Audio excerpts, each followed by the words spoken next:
కాలకి పత్తిపాటి పుల్లారావు గారి కుమారుడు పత్తిపాటి శరత్ అరెస్టు ఒక నిదర్శనం. మసిబూసి మారేడికాయ చేయాలని కందకలేని దురద కత్తిపీటకు ఉందని తనకు లేని అధికారాన్ని ఆపాదించుకొని తనకు లేని చట్ట పరిధిని జ్యూరిడిక్షన్ని ఆపాదించుకొని ఒక దొంగల ముఠాగా ఏపీఎస్డిఆర్ఐ అనే ఒక సంస్థను ఏర్పాటు చేసి తనకి కావలసిన తనకు సంబంధించిన ముఖ్యులైన అధికారులు రాజేశ్వర్ రెడ్డి, సీతారామరెడ్డి అనే ఇద్దరు అధికారులను అడ్డం పెట్టుకొని 2020 సంవత్సరం నుంచి రాష్ట్ర వ్యాప్తంగా వ్యాపార వర్గాల్ని, నిర్మాణ సంస్థల్ని, ఎవరైతే ఏజెన్సీస్ అన్ని రంగాల్లో పనులు చేస్తున్నారో ఆ యాజమాన్యాన్ని బెదిరించే కార్యక్రమం జగన్ రెడ్డి ప్రభుత్వం తీసుకుంది. తాడేపల్లి ప్యాలెస్లో సజ్జల, ధనంజయ రెడ్డి వీళ్ళందరి నాయకత్వంలో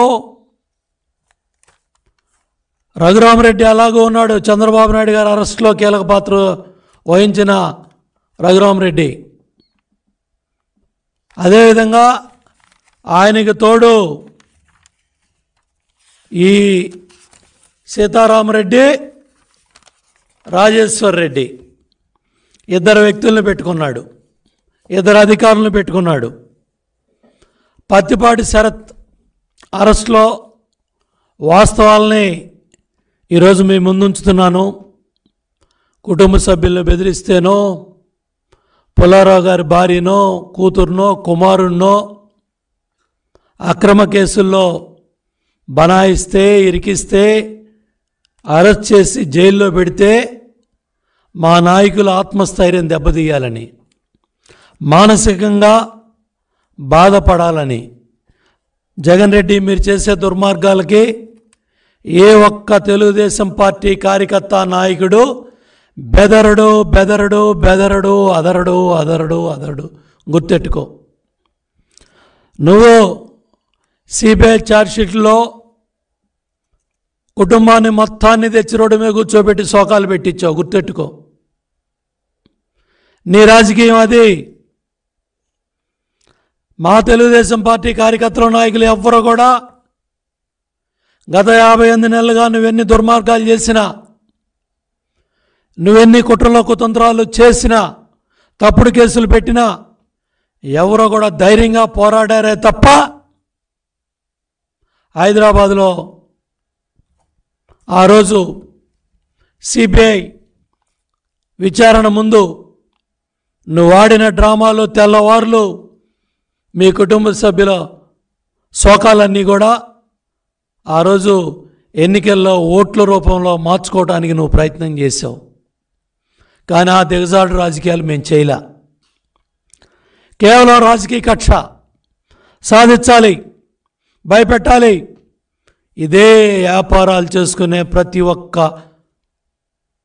ముఖ్యుల్ని, నాయకుల్ని, నిర్మాణ సంస్థల్ని బెదిరించే కార్యక్రమంలో భాగంగానే పత్తిపాటి శరత్ మీద నువ్వు కట్టిన ఎఫ్ఐఆర్, పత్తిపాటి శరత్ మీద నువ్వు ఇచ్చిన లుక్అవుట్ నోటీస్, పత్తిపాటి శరత్ మీద నువ్వు చేసిన అక్రమ ఆరోపణలు, నీ ప్రభుత్వం జగన్ రెడ్డి అవెక్సా అనే కంపెనీలో కుటుంబ సభ్యులు డైరెక్టర్లుగా ఉండి వివిధ రాష్ట్రాల్లో నిర్మాణ రంగంలో వాళ్ళు కాంట్రాక్టులు చేస్తున్నారు. 2 డెకేడ్స్ 20 సంవత్సరాల పైబడి నిర్మాణ రంగంలో వాళ్ళ కుటుంబ సభ్యులు డైరెక్టర్లుగా ఉండి నిర్మాణ రంగంలో పనులు చేస్తున్నారు. ఇవాళ ఏదో పుల్లారావు ఎమ్మెల్యే అయ్యాడనో మంత్రి అయ్యాడనో కాదు. జగన్ రెడ్డి గుర్తెట్టుకో.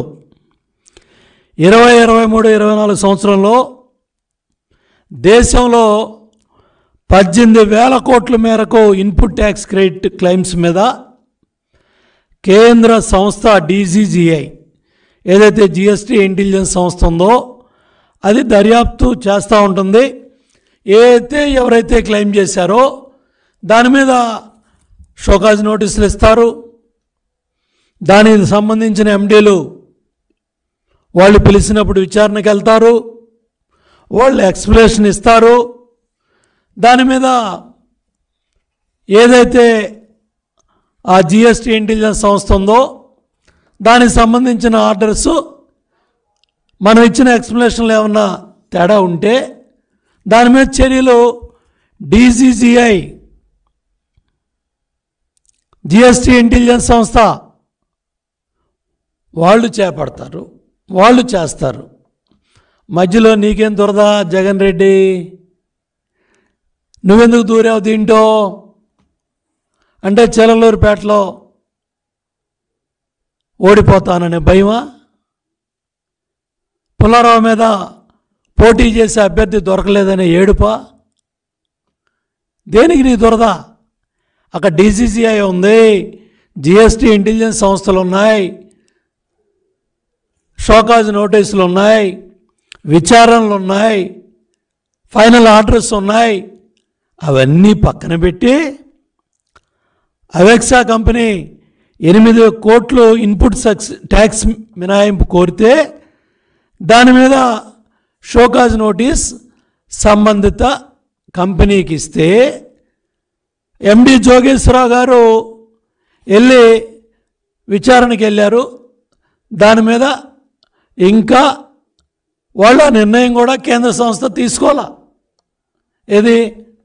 ఏదైతే వీళ్ళు అడిగిన ఎక్స్ప్లెనేషన్లు అవి ఇంతవరకు ఆ చర్యలు లేవు, అక్కడ తప్పు జరిగిందని నిర్ధారణ లేదు.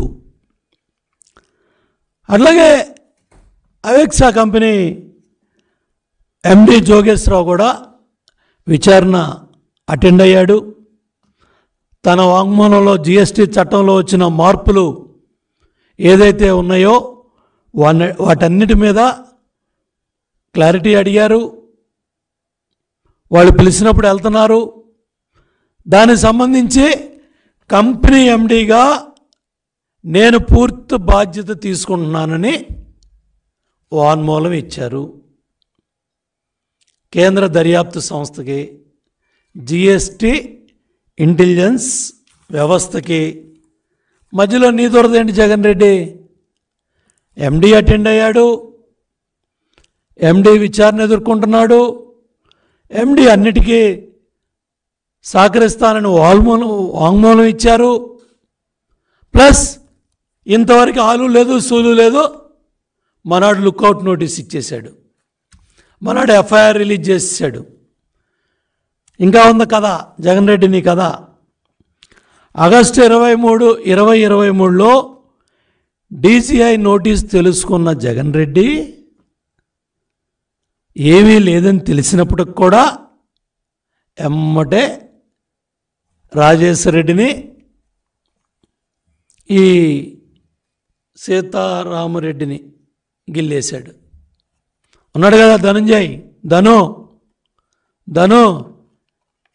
ఇంట్లో వాళ్ళని కూడా పిల్లం కదా ధను అని. ధను ఏడు ఎమ్మెల్యే వెళ్ళినా ధనే, మంత్రి వెళ్ళినా ధనే.